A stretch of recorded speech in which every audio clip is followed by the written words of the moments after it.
Media services. He's part of what? Media services. Oh, okay. Well, that was nice. Really, I'm glad we did meet him. Excellent. So when a certain team is all dressed for business, as I was saying, their costume, something like a cross between an NFL player and a stormtrooper and a SWAT officer. They look like it's time for business. Every kind of padding and protection and something to keep from getting spit on, and to get something so that they don't get shivved or shanked. And then they have somebody who's in the lead, who has a shield, a plexiglass or acrylic shield, and instead of like a riot shield that kind of forms around you this way, it goes the other way. So if you look down on it from the top, it's sort of like a cylindrical section that has concentric metallic rings in it, and those concentric metallic rings are wired together so that when you push the shield against them, you can tase them by having the thing in contact with them.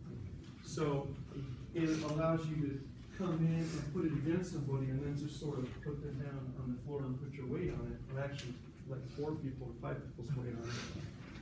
And then there's somebody who's behind that shield person, whose job it is to simply focus their whole life on the person's right arm and obtaining it and subduing it. And the person behind them, likewise, their entire universe narrows to a left arm. And the person behind them is responsible for a... Well, I'm glad it's back. I'll leave it here. Okay.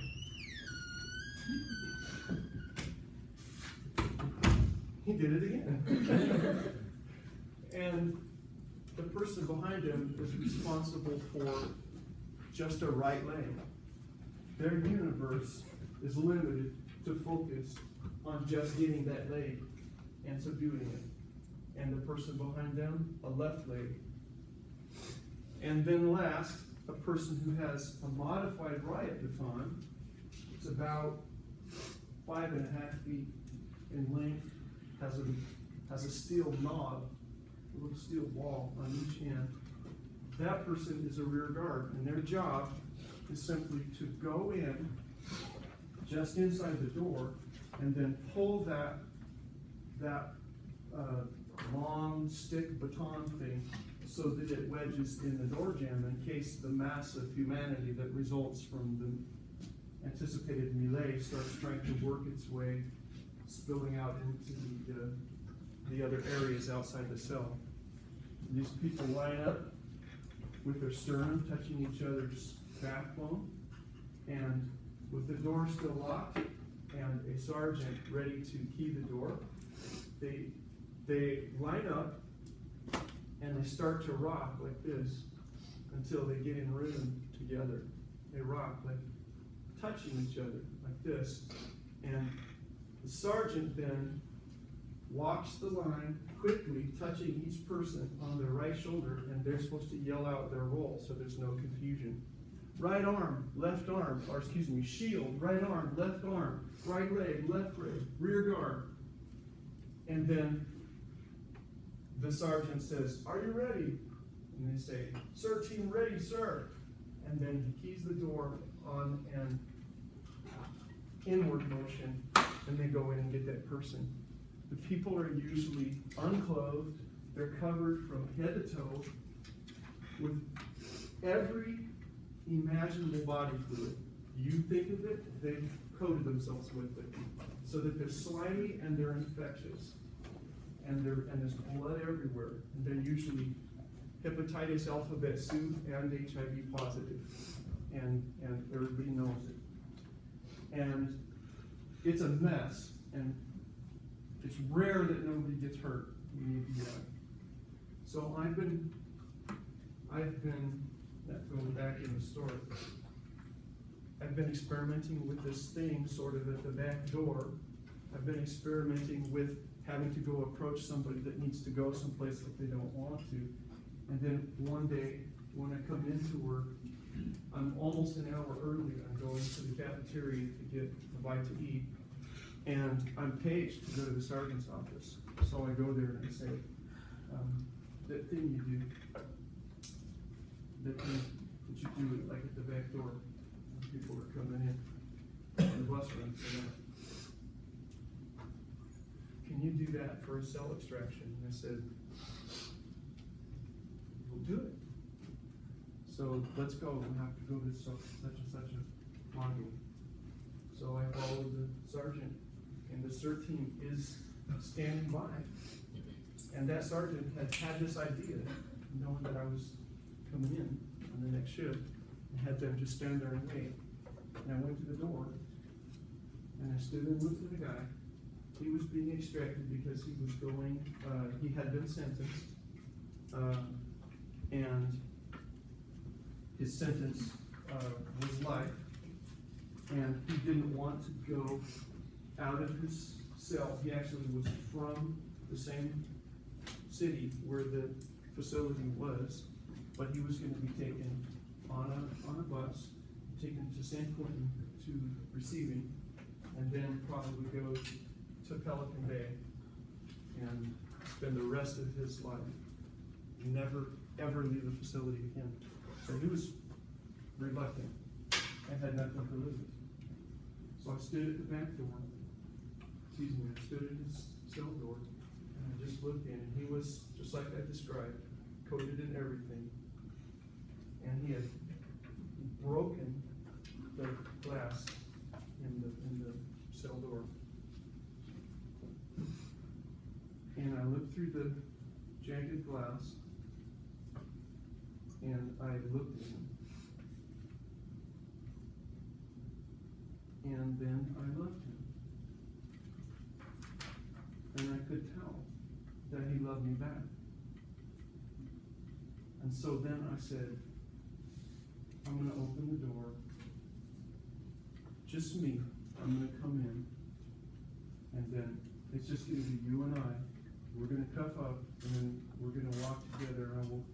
You won't even have to see anybody else all the way to intake. And so what I want you to do is take the pillow from your rack, go put it on the floor, because I want you to kneel down on the pillow, facing away from it. But I want you to use a pillow so you don't get all glass and stuff in your knees. Go get it. And he did. And when I went in and walked up to start cuffing him up, he just reached around and grabbed my leg and cried against my leg. And I said, this is not religion business as usual. And it so happened that my sergeant was a Christian.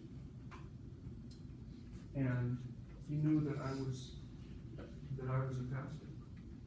And he, after myself and this young man went to intake where he nicely and respectfully boarded the San Quentin bus, he brought me into his office and said, how are you doing that thing? I want to know how to do that. And so I told him what I was doing. And he said, can you do lineup training for the shift and teach people to do that? And I said, I don't think you can just hand it out like a technique. I don't think it works that way. But we can try. It will work for some people. There was a time that the disciples went out to try to do that as they'd seen Jesus do.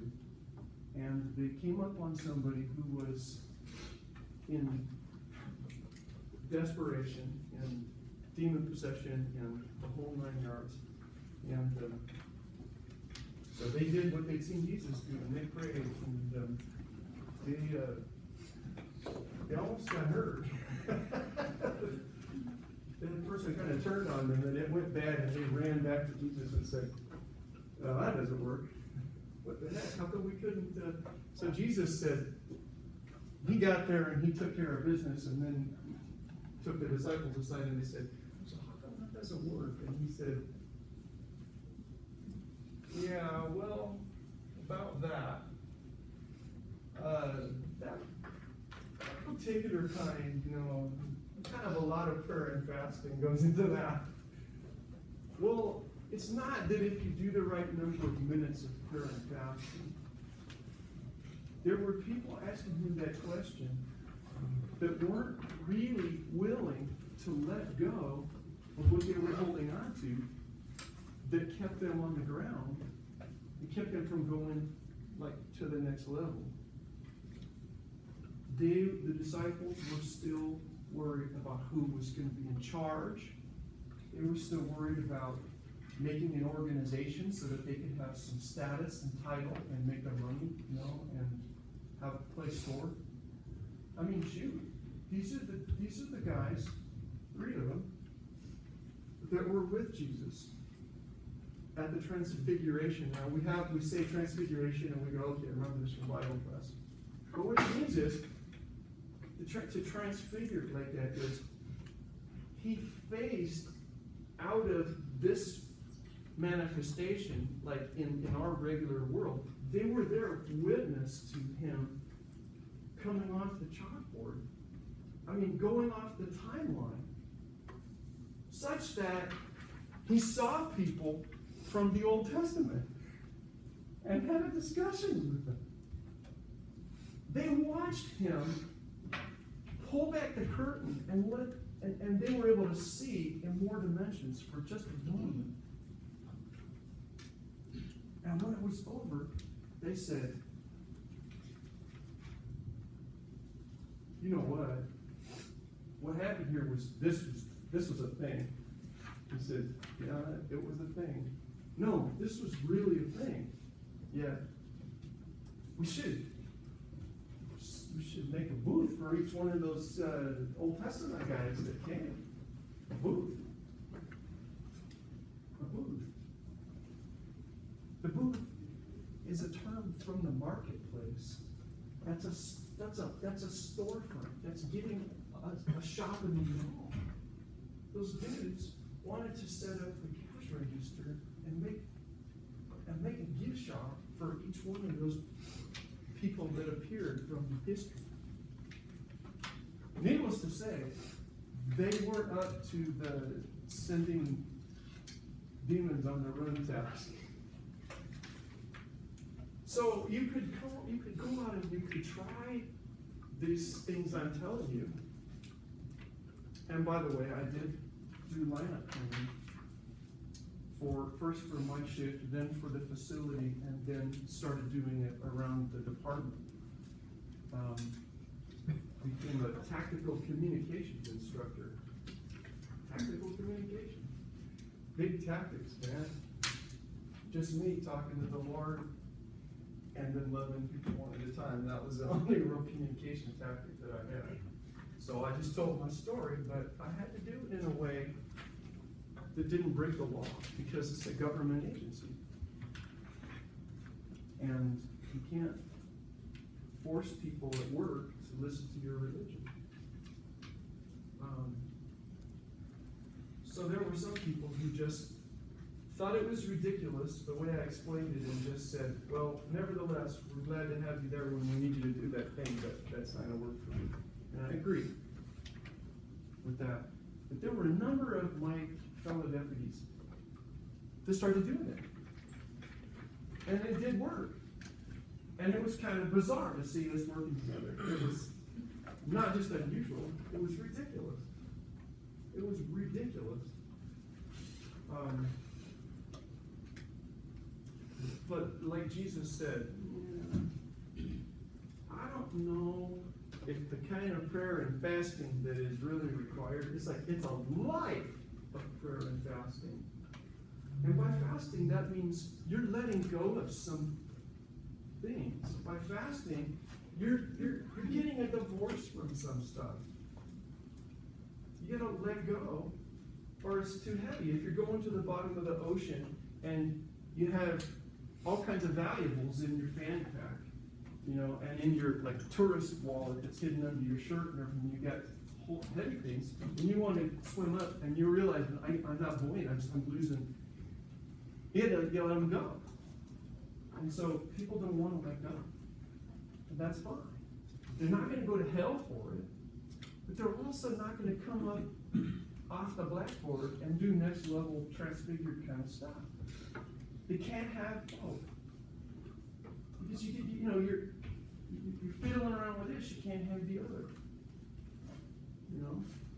So this is not this technique, this spiritual practice that I'm describing of doing what Jesus did in Mark 10, maybe. That's not the whole story, and it's not even where the story needs to start for it to even work. Hopefully, though, because it's sort of where the magic starts coming in. Oh, and by the way, I started experimenting with it, not in uniform all the time, but in line at the grocery store. Rayleigh's in Napa. You ever been to Rayleigh's in Napa by the Target? Some of you have.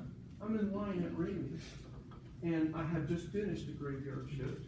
I've got just my sweaty undershirt, because it's sweaty because I had my vest on all night, and I've been at that point patrolling in the southeast part of the county, and I had tactical pants, with cargo pockets and boots, and I was just getting some things that I needed.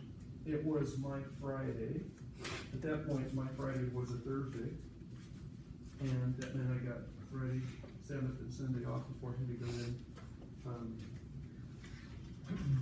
the next night, the Sunday night, and I was just half asleep, standing in line with just a few things that I needed that my wife had told me on the phone on her way to work, on my way home, that we needed.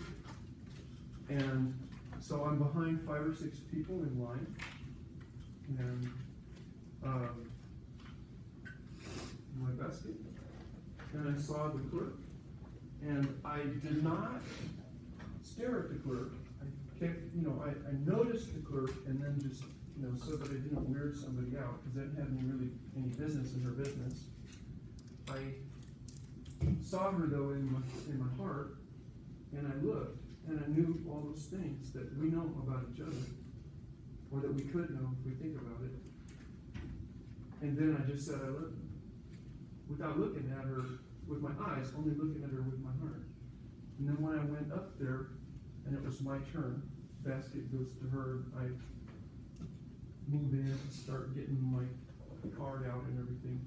And she leaned forward and took a hold of my wrist with one hand, leaned way forward across the conveyor belt, and said, "Would you pray for me?" This is a person I had never seen before, and I had never seen since. Okay, I was at that point in my early 40s, and this was an African American woman who was probably in her 60s. I'd never seen her. Leans forward and says, "Would you pray for me?" And I said,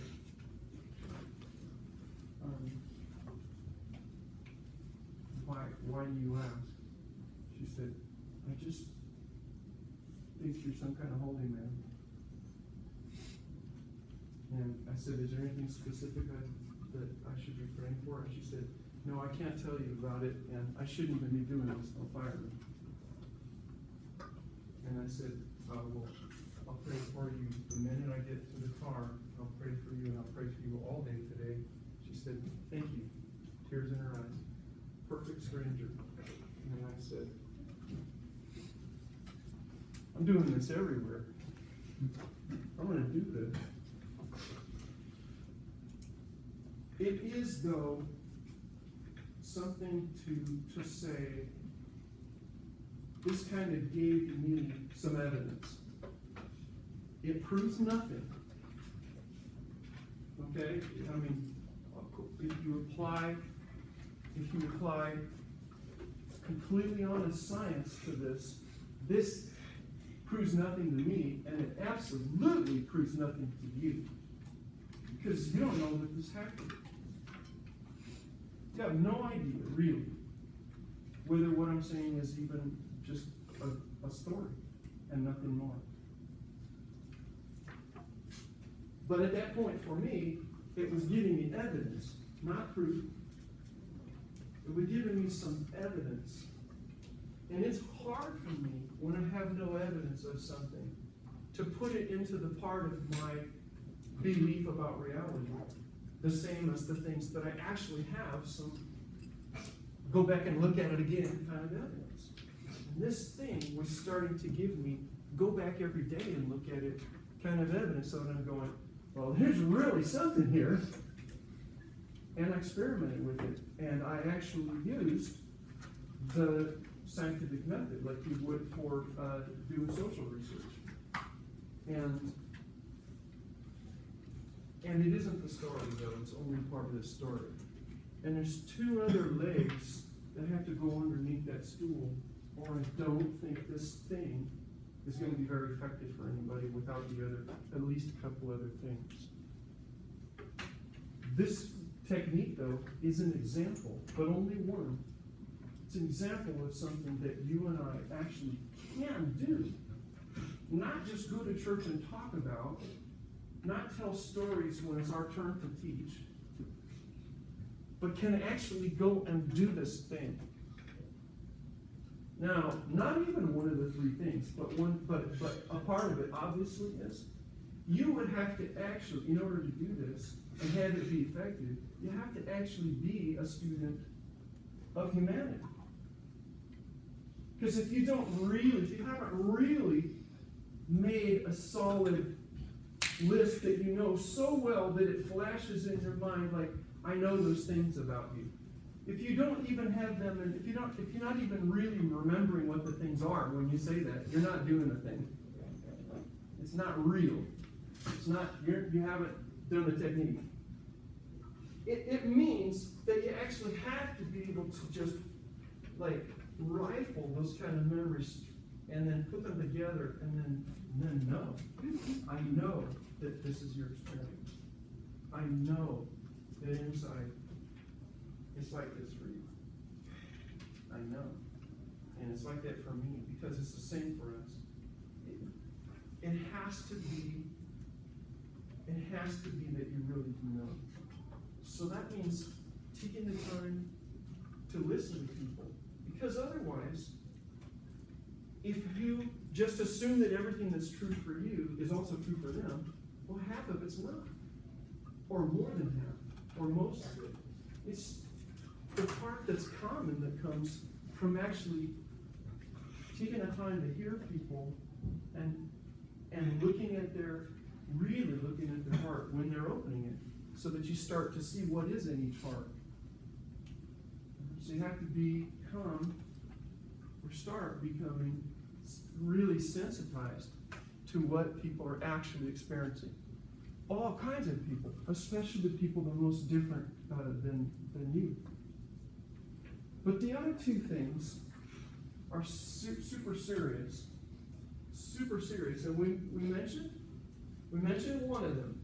And it's actually kind of, I don't even know, it might be, none of these things can go in a certain order, I guess. But one of the things we already mentioned, and I sort of did it as sort of a dare weeks ago, I talked to you about how much stuff we all have memorized just from the media and just from our interests. Just the information that is super important to us. It turns out that Our ability to remember something has an emotional component to it. If you make somebody really care about something, now caring about something, you can have information and then you can have the same information and one person can care about it, another person can be like, what does it mean anything? I mean, which one is going to remember the thing? So if you get somebody all emotional about something and then give them the facts, when they're looking for it passionately, they're not going to forget, you don't need to write them down. Well, it turns out that our brain has a mechanism for taking the information that we receive, become aware of, and sort of deciding behind in the back room where you can't watch what they do.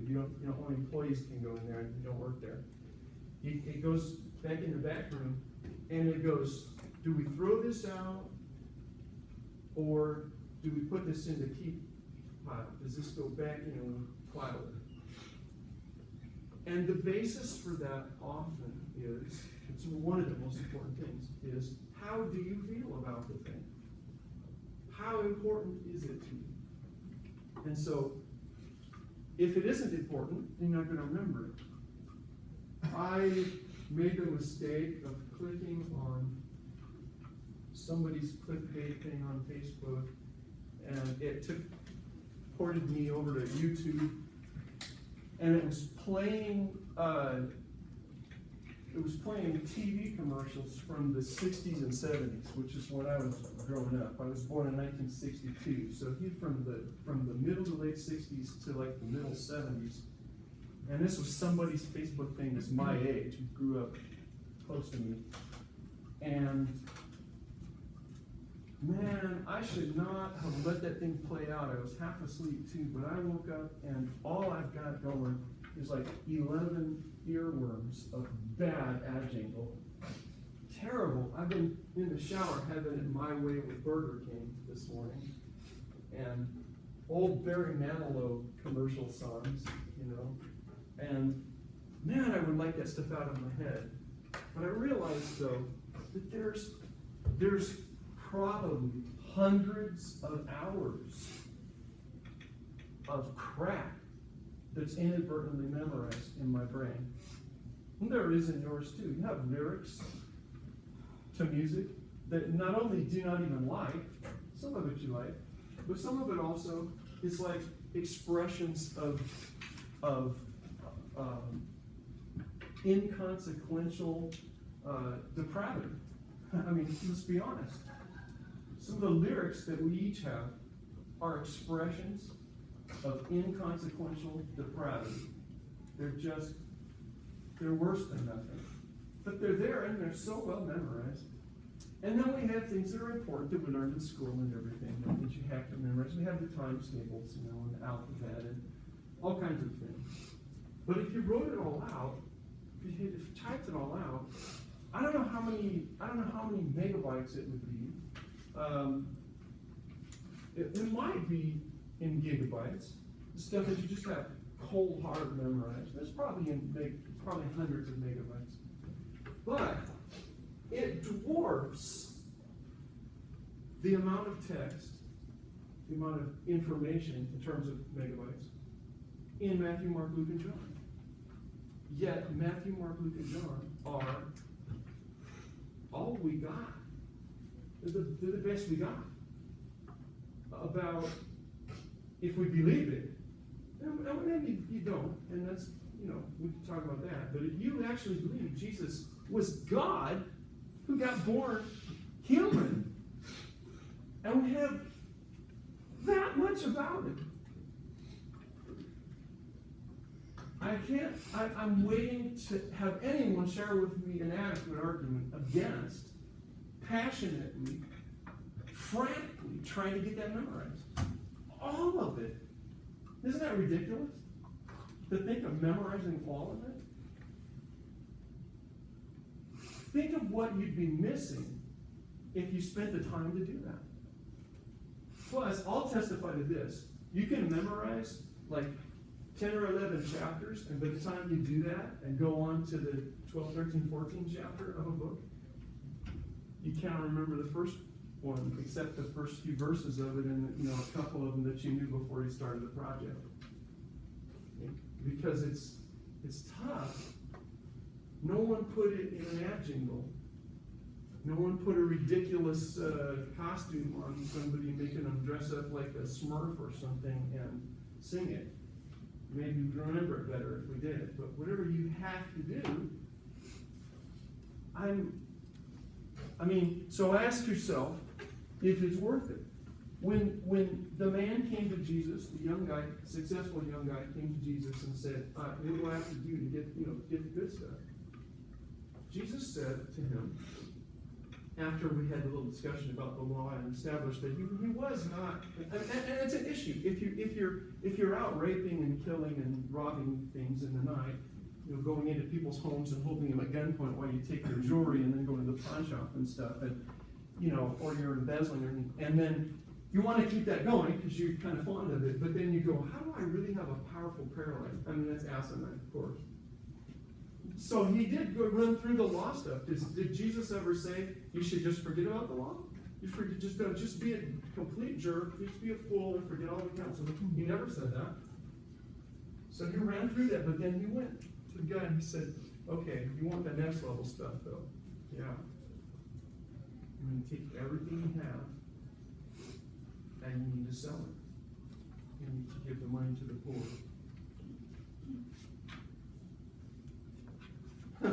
Well, and that's one way, but what's another way? Right now, that's what's standing in your way. That's what's standing in your way. So go ahead. You want that? And he's going, I really need to think this over. And it said he went away sad because he had a lot of stuff. If he had nothing, that would have been easy. It wouldn't have been a deal breaker. And you get somebody on the street, homeless, and he's not kidding. He just lays over sideways to sleep at night and then sits up to hold the sign in the morning. And someone brings him the leftovers from their styrofoam thing from McDonald's in the morning. And he's hoping he might get a cup of coffee sometime before the day ends. And he's sitting there, and he hasn't had a shower. And you say, you have to give up everything you own. Well, would you throw it away for me? Sure. But when you got a lot of stuff, when you're winning the game, you don't want to quit the game. When you're losing the game, it's like, forget this game. Let's go do something else. But he was winning the game. If you're about to win in Monopoly, and then everyone goes, well, let's go bowling instead. You go, wait, let's finish the game.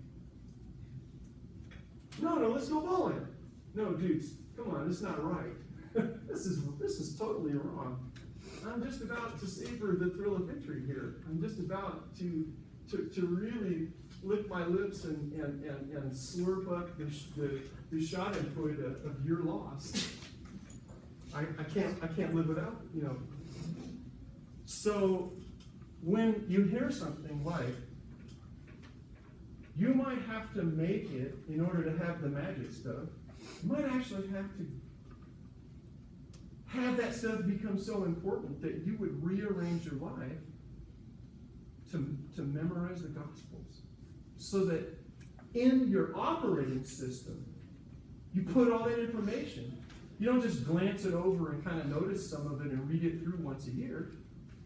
You've got to get it in there so that it becomes part of what's running in the background that determines what kind of person you are and that rewrites code for you when you're down. When you're on downtime, when you're doing other stuff.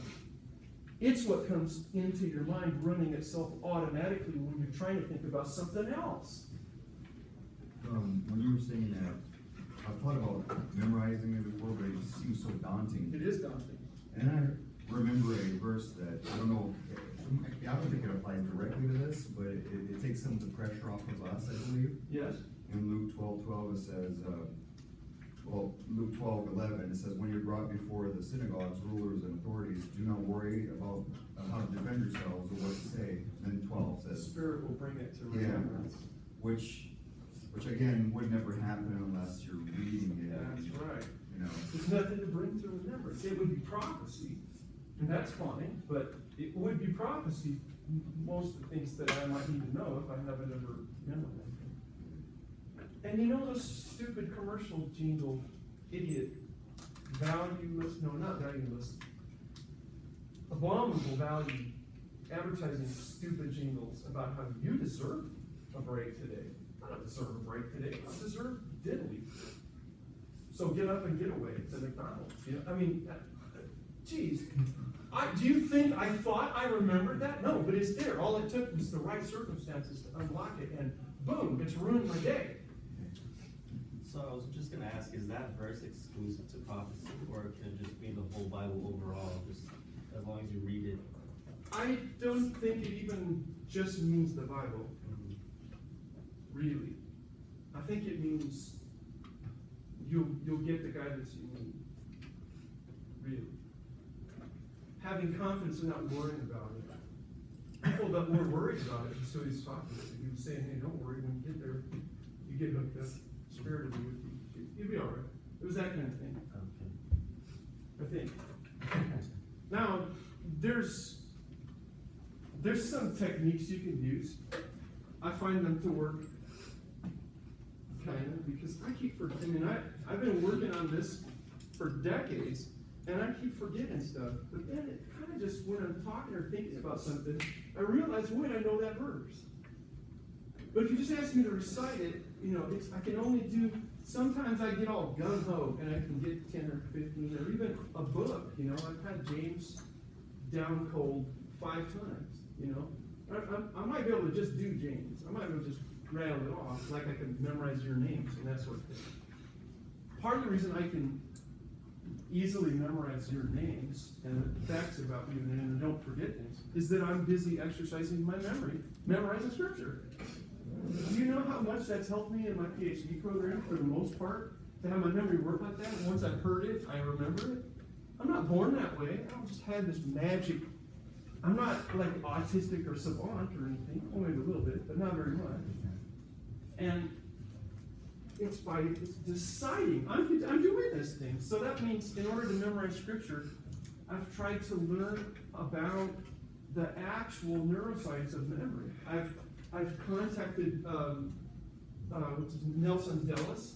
He's my friend on Facebook, and the reason I contacted him is when I was in Dallas doing a wedding once, I was in a hotel watching the thing on Discover or something, just talking about memory, and this person, it showed him preparing for it, winning the World Memory Athlete Championship or whatever.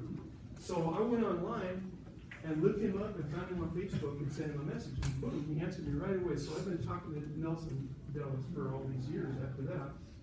He's several times has been the world champion, Nemesis. Anyway, I'll talk to you more about putting it in there. We can tell you talk more about that. I've got an elaborate system that I do. But on Friday, we're going to actually, and by the way, the thing, you know, where you look at and love, that's one of 3. 2 is, you know, thy word have I hid in my heart. And 3, the third one is kind of cool also. And it's transformative of your very consciousness. And we'll talk about it on Friday. See you then.